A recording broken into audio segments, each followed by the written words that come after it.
Salvador Barata, comisario, fue ex coordinador de un sector importante de la bonaerense y está en línea. Salvador, ¿cómo le va? ¿Qué tal? ¿Cómo le va? Buenas tardes. ¿Se soluciona lo que está pasando en el conurbano y cómo? A ver, lamentablemente lo que pasa en el conurbano no se va a solucionar a corto plazo porque venimos de 20 años de desgaste de políticas totalmente garantistas, de una destrucción de las instituciones, donde la policía la quisieron hacer ver como mala palabra, muchas veces la pudieron al nivel de la década del 70 para hacerle creer a la gente que seguíamos siendo, si se quiere llamar, la misma policía del 70. Y hoy tenemos que luchar con eso, con el desprestigio institucional, con la falta de decoro de la fuerza, la falta de preparación. Eh, Prácticamente entrar a la policía en este momento para el que entra es entrar a un tacho de basura. Es entrar a un tacho de basura. Entonces, esto no se va a solucionar de un día para el otro. Pero en algún momento hay que empezar a repartir las barajas, darlas de vuelta y decir, bueno, a partir de hoy la mano viene nueva. Y tenemos que empezar con una reinserción de la sociedad y la policía que empiecen a trabajar mancomunadamente. Hoy la policía va por un lado, la sociedad por otro. Por más que los integrantes de la fuerza somos parte de esta sociedad, ¿no? Pero le vuelvo a repetir, venimos de 20 años de destrucción, 20 años de destrucción masiva.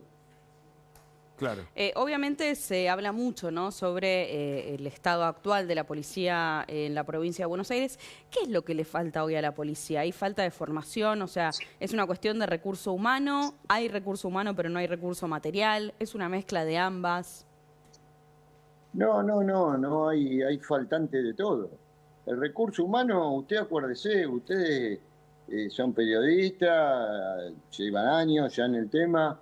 Venimos del 2012 cuando dijeron queremos meter 100.000 policías dentro de la fuerza y en 6 meses metimos 40.000 efectivos. Ahí hubo un trabajo de tremendo, de deterioro del tejido institucional tremendo. Por eso le digo, la carencia del personal humano también falta. Claro. Acá hay que ver quiénes de verdad se quieren quedar por vocación, quiénes de verdad están trabajando por vocación. Y bueno, y quedarnos con los menos, pero empezar a construir cimientos sólidos.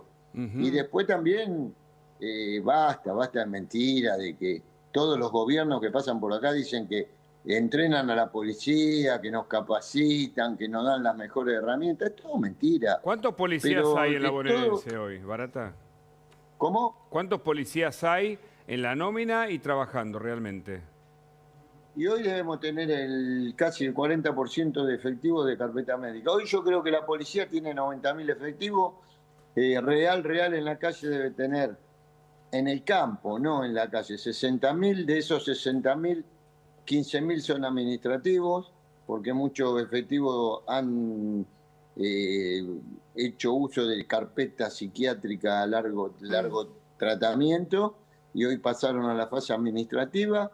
Y de ahí tiene que descontar los que cubren tareas en comisaría, que son comandos o en oficinas, pero tienen que cubrir guardia, cuidar presos, todo. Cuando usted empieza a filtrar todos los números, le queda una fuerza efectiva de 30.000 efectivos Claro. para cubrir toda la provincia en turnos de 8 horas. Así que por día debe tener por turno 10.000 efectivos trabajando. Y es como importante mucho, esto que usted menciona de cuántos que entraron de repente, ¿no? De una manera casi masiva. Ahí indefectiblemente tiene que haber gente que no tuvo la formación que debería tener alguien que está al cuidado de los bonaerenses, ¿o sí? No, totalmente. A ver, hacían los cursos de policía en las universidades locales, sin ningún tipo de preparación. Les importaba más darle clase de derechos humanos a los policías que de entrenarlo operativamente en el campo. Claro. Usted cuando entrena a un policía lo tiene que entrenar 8 meses, 9 meses en el campo.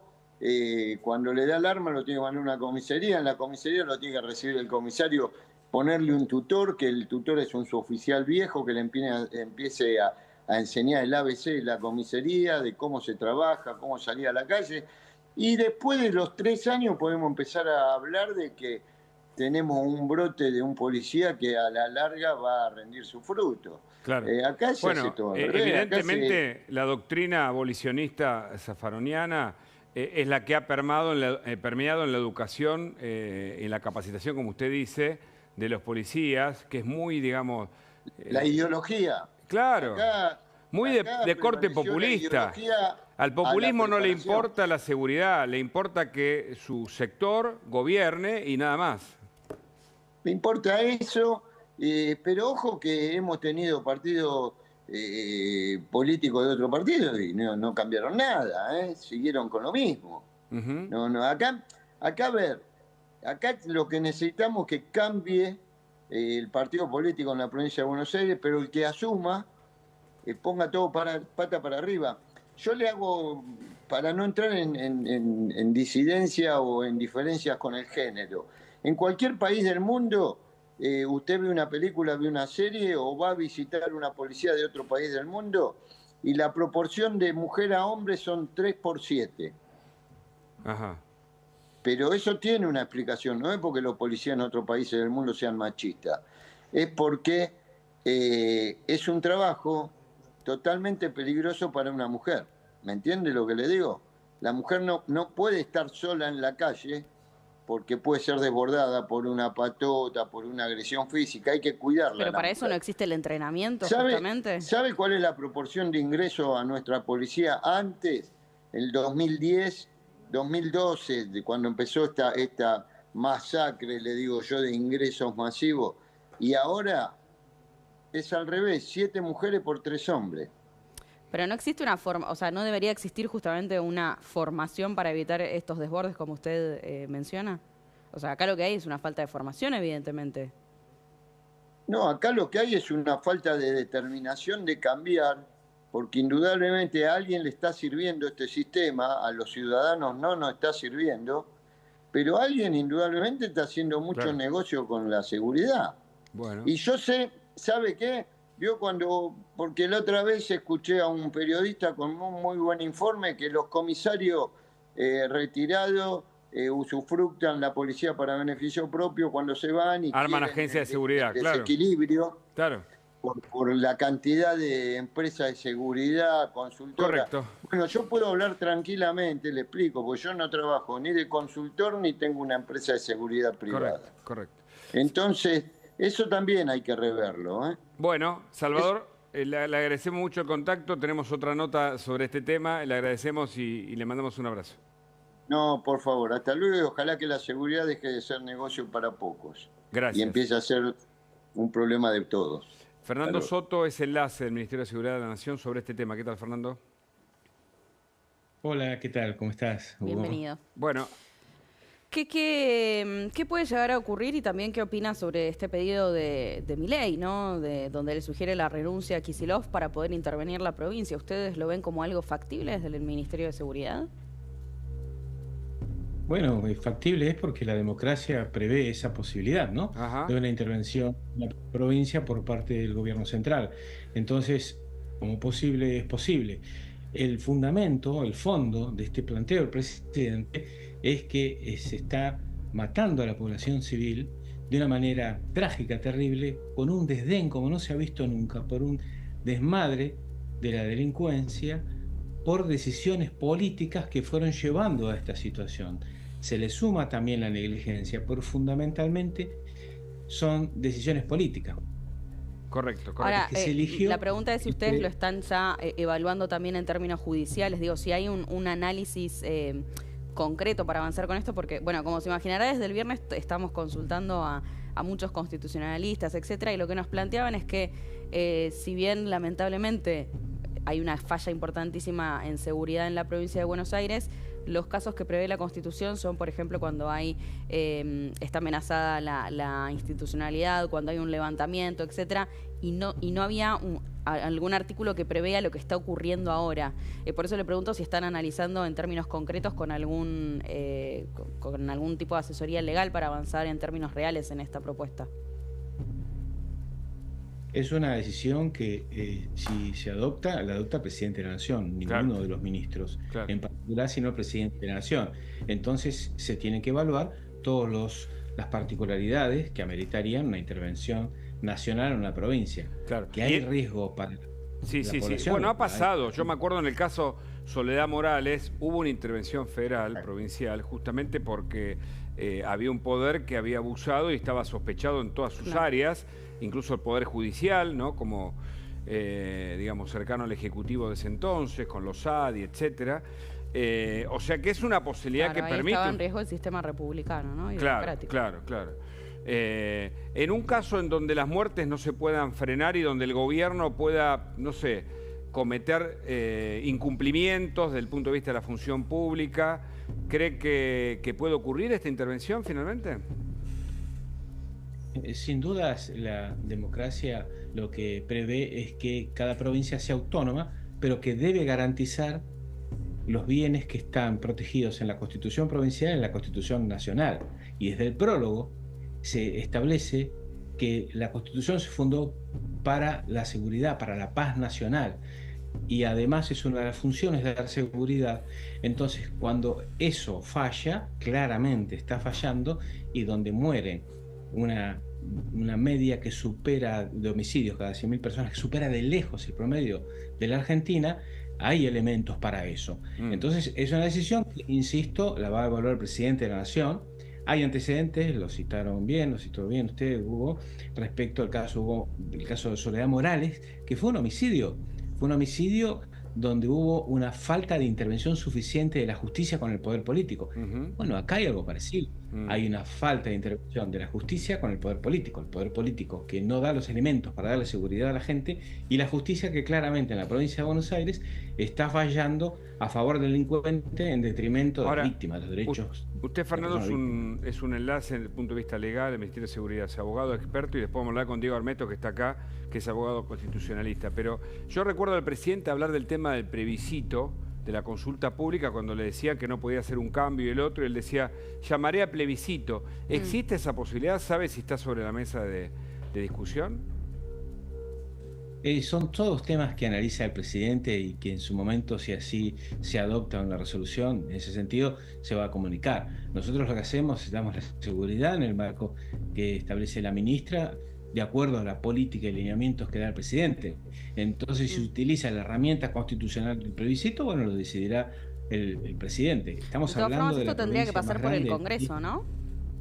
No lo puede decir el presidente por sí solo. ¿Qué cosa? Perdón. Lo de la intervención de la provincia, entiendo. Bueno, la intervención la decide después con el acuerdo del Congreso, pero la decide el presidente, el Poder Ejecutivo. Perdón, Fernando, Diego Armeto me está matando con sus señas acá al lado. Permítame que lo incorporamos, que es interesante conversar con él. ¿Qué tal, Diego? ¿Cómo va? Hola, ¿qué tal? Bienvenido. ¿Cómo estás? ¿Bien? Bueno, podemos... Con las señas no, con las caras de sorprendido, porque creo que el doctor es colega como yo y habrá leído la Constitución. La única forma, doctor, discúlpeme, que el presidente puede decidir una intervención es cuando el Congreso está en receso. Porque la facultad es propia del Congreso. Si usted está confundiendo el 99-20 cuando dice decreta la intervención federal en caso de receso del Congreso. Y el 75-31 dice disponer la intervención federal de una provincia de la Ciudad de Buenos Aires. Es decir, cuando no hay receso es el Congreso, no es el Ejecutivo. Entonces hay una confusión en cuanto a la interpretación, porque hay que leer la letra de la Constitución y hacer una interpretación simple. La Constitución, dice Sagüez, es para que la lea doña Rosa. Este librito que fue el acto del delito ayer, por mostrarlo en una sesión y que se armó la bataola que se armó, parece que, discúlpeme, doctor, somos colegas y nos conocemos. Sí, pero un poco enojado igual, Diego, ¿no? No es enojado, porque estamos... No, ¿sabés qué pasa? ¿Sabés qué pasa, Hugo? Sí. Que la gente está mirando, y está lloviendo, la gente está mirando, y hay que explicarle a la gente bien. Pero y por eso la lo verdad. hacemos. No, por eso yo aclaraba, es potestad del Congreso. Agustina acaba de aclararlo, Diego. y Agustina lo dijo muy bien, es el Congreso. Sí, se lo preguntó. ¿Usted qué dice, Diego, Fernando? no tengas ninguna duda que lo que se vaya a adoptar, la resolución que se vaya a adoptar, va a ser cumpliendo con la Constitución, no lo que yo diga, sino lo que establezca la Constitución, de acuerdo a lo que define el presidente, no lo que yo diga. Esto es una opinión, puedo hacer una opinión donde efectivamente por ahí es como vos decís, está bien, está perfecto, no va a tomarse la decisión de acuerdo a lo que yo decida, porque ni siquiera soy un asesor de esta parte con el presidente para nada, sino que simplemente intervengo en cuestiones de seguridad con la ministra, y estamos conversando sobre esto, y bueno, si hay una posibilidad, que se establezca una intervención va a ser cumpliendo con todas las pautas de la Constitución, por supuesto. Aprovecho que están los dos, porque siempre es interesante poder enriquecer el debate. Exacto, de eso se trata. Acá, a ver, yo le preguntaba a Fernando si se está evaluando en términos también legales, concretos, si se están asesorando para ver si esto puede avanzar, porque planteaba lo que yo tengo entendido al respecto, y aprovecho que ya llegaste, Diego, para poder consultártelo. Entiendo que las posibilidades en las que se puede plantear una intervención es cuando no funciona el sistema democrático republicano, que es lo que ocurrió en el caso de María Soledad Morales, un alzamiento armado o un ataque exterior. ¿Son esos tres o hay más posibilidades que prevé la Constitución para que pueda haber una intervención? Voy a hacer el ejercicio que hago en la facultad cuando se lo explico a mis alumnos. Yo siempre digo, tienen que leer el artículo 5, sí, que dice cada provincia dicta para sí una constitución conforme los principios, Correcto. Entonces digo, el truquito, la inteligencia, la herramienta que es un engranaje la constitución. Yo siempre digo, cuando se te trabó el 5, ¡tac!, caes en el 6. Claro. Que es en el 6 la intervención federal. ¿Bajo qué circunstancias? Que es la que vos decís, y el texto de nuevo hay que leer el texto para entender. Cuando interviene el territorio de la provincia para garantir la forma republicana de gobierno. Es decir, cuando Hugo recién daba el ejemplo de, y en estos 40 años tenemos Tucumán, intervención por decreto de Menem, Corrientes, Catamarca, Corrientes por 2, Tucumán por 2. Es decir, todas intervenciones que algunos hicieron por decreto no, se hicieron con decreto cuando estaba el receso. Ahora, ¿qué es lo que pasó? La pueblada. Vos acordate de Santiago del Estero, la gente entrando a la Casa de Gobierno, tirando el sillón del gobernador, todo eso. Claro, es decir, había un ataque. Es más, la Constitución dice, si hubieran sido expuestos por la sedición, dice la Constitución. Es decir, un levantamiento a las autoridades provinciales donde no hay autoridad provincial. Entonces, ¿qué hace el gobierno federal? Interviene. Pero vos tenés que romper el sistema republicano. La inseguridad, acá, Fernando, vos sos un especialista en este tema y vas a coincidir porque vos ejercés la profesión también. Es decir, la provincia de Buenos Aires, es decir, hay que ver el Poder Judicial, hay que ver el Ministerio Público, hay que ver la legislatura, es decir, ahí bueno, podemos y hay que ver los episodios, no solo de inseguridad, sino donde la gente se manifiesta, si estás 1 más 1 más 1 más 1, exacto. ves situaciones... Yo digo, si la Pueblada de La Plata el otro día trasciende y termina apareciendo Almirante Brown, claro, Almirante Brown, Loma, Avellaneda, Quilmes, la primera sección electoral, la tercera, la cuarta. Bueno, ahí tenemos un problema y ahí sí, como dice Fernando, que estoy 100% de acuerdo, el gobierno federal, ¡tac!, al toque tiene que intervenir. Fernando, para conversar, interesantísimo. Mira, sí, todas estas situaciones, estamos hablando de hipótesis, lo concreto es que hay ya un riesgo elevadísimo, un riesgo de muerte, donde no se están cumpliendo las garantías básicas que debe dar el Estado, que es justicia, salud, seguridad, educación. Entonces, si se llegase a dar una circunstancia de estas características, como dice Diego exactamente, donde esté en riesgo la institucionalidad del ejercicio de la democracia, el presidente podría hacerlo. Es una decisión, insisto, que tiene que tomar el presidente, no una ministra, ni menos un asesor, sino el presidente de la Nación, viendo una situación extrema y como última ratio, es decir, lo tiene que hacer como último recurso, no como primer recurso porque le convenga o porque le es mejor, sino porque no tiene más remedio para garantizar el ejercicio de la democracia en un territorio de la nación. En ese caso, y solo en ese caso, sí podría darse, como ya se ha dado en los casos que bien citó Armesto. Exactamente. Bueno, este año comenzó muy mal en materia de estadísticas de crímenes en el conurbano bonaerense. Sí, yo decía recién, ¿no? Un robo cada 4 minutos, lamentablemente. Son las estadísticas de denuncias del 2024 del Ministerio de Seguridad de la Nación, ¿no? Claro. Es tremendo. Y los crímenes de este año y algunos partidos que están en riesgo. Te lo preguntamos a Burri en su momento, ya lleva la estadística por el plan 90-10. La ministra dice que está trabajando con Alonso en esto. ¿Qué puede decirnos? Porque ahí aparecen los ministros, bueno, con cierta interlocución, pero arriba de todo, el presidente y Kicillof están bien lejos, ¿no? Tal vez por razones ideológicas, además. Claro. Ahí es un caso donde se ve claro el ejercicio de las competencias de los ministerios y la institucionalidad. Por ejemplo, el ministro Javier Alonso tiene muy buena relación con la ministra en el sentido de hacer una táctica, estrategia, compartiendo recursos para determinados trabajos como, por ejemplo, ejercicios de seguridad, como el plan 90-10, donde se detectó que el 90% de los homicidios ocurren en el 10% del territorio. Y se hace en algunos municipios, pero para hacerlo en la provincia hace falta un acuerdo político con el gobernador, y con el gobernador no se puede dar ese acuerdo político porque niega la crisis de seguridad. Entonces ahí hay un tema de institucionalidad, donde en su momento tendrá que hacerse ese acuerdo, porque si no, no se puede ejercer el ejercicio de seguridad de la nación en un territorio, porque el gobernador niega la crisis de seguridad. Se puede hacer en la medida que se logran acuerdos en territorios parciales, los municipios, como pasa en Moreno, como pasa en Mar del Plata, como va a ser en San Isidro, pero se detectaron 193 territorios, municipios en Tucumán, en Córdoba, en Mendoza, en Santa Fe y en la provincia de Buenos Aires, algunos con una media de homicidios altísima, como Moreno, Esteban Echeverría, y hace falta un acuerdo con el gobernador para poder ejercer el ejercicio de la democracia, pero solamente si hay un acuerdo, porque no se puede intervenir en la provincia de mano militar, y tiene que haber un acuerdo para que las fuerzas federales ejerzan la seguridad en un territorio provincial. A ver, abono y tiene razón Fernando. Es decir, creo que el ejemplo, Fernando, es Santa Fe, ¿no? Donde Puyaro en un momento se dio cuenta que no podía y hizo un convenio con la Nación. Ayúdame, Fernando, porque esto están ustedes en este tema. Y creo que el resultado se empieza a ver. Pero vos fíjate algo que hay un lapsus en el medio, que fue el gobierno de Alberto Fernández, donde yo que vivo en el conurbano lo veía, si yo veía gendarmería, veía prefectura en el gobierno de Macri. Llegó Alberto y desapareció todo eso. Está bien, tuvimos la pandemia, desapareció. Tema ideológico. Claro, pero después, es decir, desaparecieron los lugares donde vos sabías que mal podías llegar a recurrir en una urgencia, que había un puesto establecido en cada uno de la provincia de Buenos Aires. Y no estoy hablando con algún, lo voy a decir gracioso, ¿no? Con algún compañero intendente, me decía, si a nosotros el gobierno central nos ofrece seguridad, la agarramos en 2 segundos, te dicen.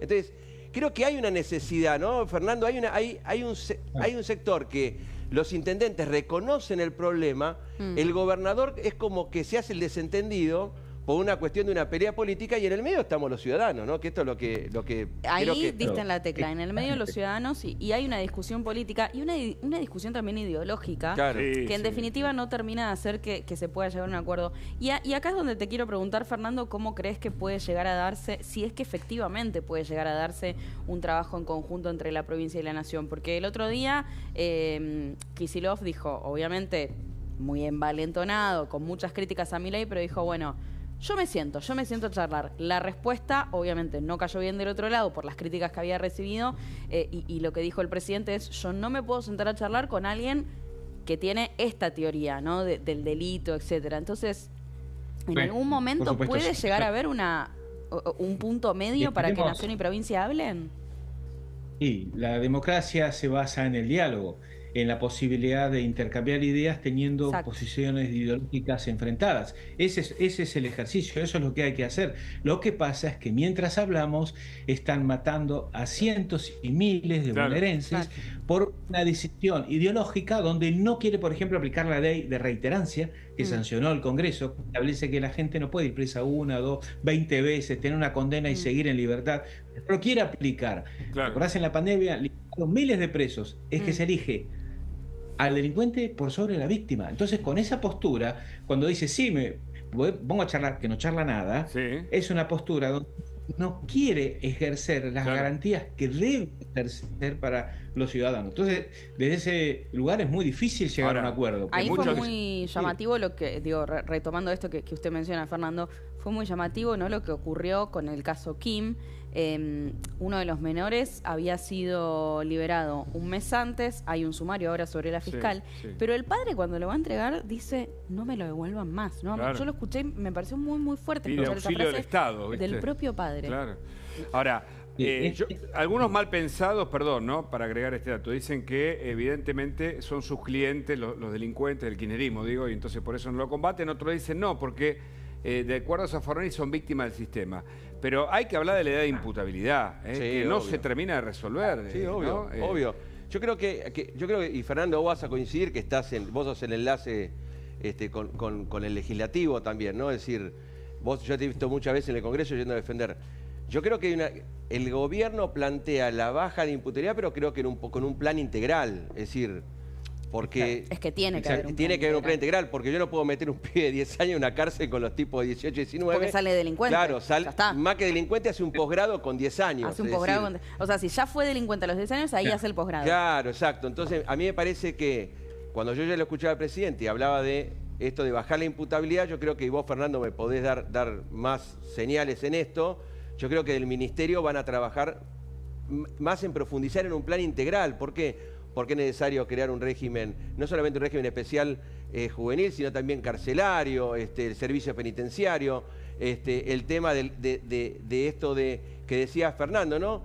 Los fiscales, y vos dijiste, ¿cómo es que dijiste la palabra que son clientes? Son sus clientes, ¿no? Es decir, esta connivencia, y vos, Fernando, ejercés el derecho penal más allá de la función, es decir, la connivencia a veces que hay en algunos municipios de los intendentes con los jueces, ¿no? Es decir, no digo todos, pero con el puntero de barrio, que es un puntero, que es un tipo que mueve mucha gente, bueno, esto es un tema que también hay que ver y analizar en una reforma. Bueno, es importante mencionar que en febrero del año pasado presentamos al Congreso, está pronto a hacer un dictamen, un proyecto de ley conjuntamente con el Ministerio de Justicia, donde proponemos la baja de edad de imputabilidad, como lo tiene en la región, como lo tiene Uruguay, a 13 años, la edad promedio en América es de 11,5 años, en Inglaterra es de 9 años, en Suiza es de 9 años, en fin, 16 años tiene nada más que Cuba y Argentina. Es ridículo que a los 16 años elegís al presidente de la nación, manejás automotores, sos mujer, te haces un aborto, y un poquito antes, a los 15 años y casi 16, sos un pobre chico o chica que no sabe si robar o matar está mal. Absurdo. Pero no es solamente bajar la imputabilidad, la edad. La edad es un factor y el menos importante. Lo más importante es qué haces con el menor cuando comete un delito, porque algunos son recuperables. No son todos recuperables, lamentablemente, pero muchos sí son recuperables.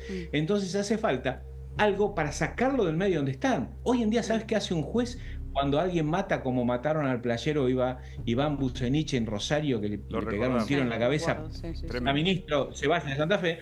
Lo mandan a la casa, como si se hubiera portado mal en el colegio. Bueno, eso no puede seguir sucediendo. Lo que proponemos en esta ley es que el juez deba verificar el lugar en donde él está inserto en la familia, la sociedad, y si eso es peligroso o nocivo para el menor, no puede mandarlo al mismo lugar. Tiene que darle protección, pero no en un instituto de menores, no en un reformatorio, sino en un lugar donde pueda completar el secundario, si es adicto, tener un tratamiento de desintoxicación, tener terapia, tener asistencia, jugar deportes, tener contención, no acercarse a determinadas ciudades, no salir de determinadas ciudades, no contactarse con determinadas personas. O sea, lo plantean ustedes como una posibilidad de reformarse para volver a vivir en sociedad. Pero, perdón. Como debería ser el sistema penitenciario. Pero, ¿no? Fernando, algo más que me parece que es muy bueno para que la gente entienda, ¿no? A veces me gusta venir acá para hacer docencia. Bueno, la divulgación es clave. ¿Te acordás que en la facultad nos enseñaban que para celebrar un contrato, en el derecho civil, el nene con 10 años ya entiende el hecho lícito y el hecho ilícito? Es decir, me acuerdo que mi profesor en la facultad me decía, cuando vos vas a comprar unos caramelos, ya estás celebrando un contrato y vos sabés cuánto tenés. Es decir, si vos tenés la comprensión de lo lícito y lo ilícito, en una edad de, creo que en el Código Civil es 10 y 13, ¿no? Si no me equivoco, Fernando, haceme acordar, pero no puede ser que vos en lo penal le estés hablando de 16, que ya uno entiende más o menos qué es lo bueno y qué es lo malo, ¿no?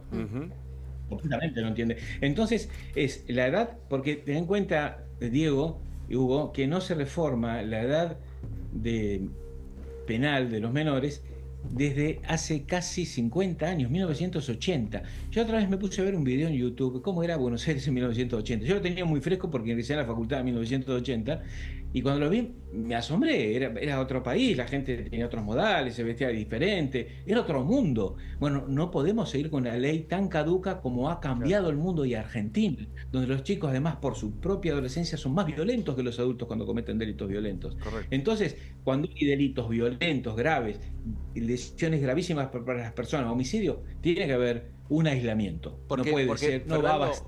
Pero ahí, Fernando, la explicación lógica, porque tenés razón, la ley es del 80. Un pibe a los 16 años, yo cuando tenía 16 años todavía compraba los muñequitos de la Guerra de la Galaxia, es decir, y jugaba a la pelota en la plaza, es decir, no estaba tan... O sea, es distinto el chico de 16 de los 80 que el chico de 16 de hoy.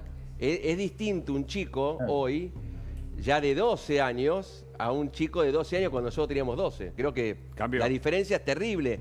Entonces, por lo que dice Fernando, tiene razón, es una ley de 1980. Es decir, Algo hay que hacer. Y ¿Y el algo hay que Código hacer. Penal de 1919? Del 1922. 22. Ahora, Fernando, esto implicaría que tal vez debería reverse la realidad, el presente de muchos de estos lugares que hoy funcionan, no sé si como reformatorios, porque creo que no sé si siguen existiendo, pero digo, como estos centros donde van los menores que delinquen. Debería, esta ley vendría tal vez con un análisis sobre el presente de esos lugares, porque vos lo decías recién, el juez tiene que ir a ver. Lo hemos hecho y lo hemos analizado, nos reunimos con los jueces de instrucción, de menores, de provincia, y ya no hay más reformatorios, son centros de detención. Y, por ejemplo, en Buenos Aires hay aproximadamente unos 100 menores detenidos. No son números que descuadran el servicio penitenciario, el sistema de alojamiento.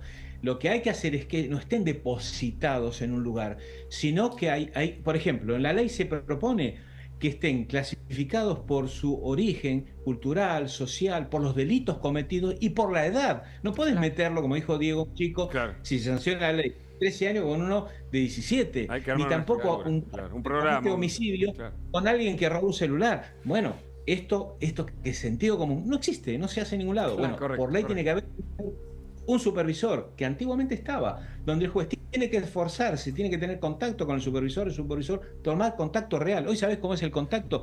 Le piden por mensaje de WhatsApp que lo llame y que le cuente dónde vive, así, por teléfono. Claro. Es ridículo, es absurdo. Bueno, no, eso tiene que terminarse. Tienen que trabajar y que tienen... Muchas gracias, Fernando, por el contacto. Fernando. Chao, Fernando. Antes de que te vayas, Diego, te quiero preguntar, ¿cómo va a actuar la Corte con el caso Lijo, con la licencia extraordinaria, según tu criterio, esta semana? Y vos para mí tenés 3 recorridos.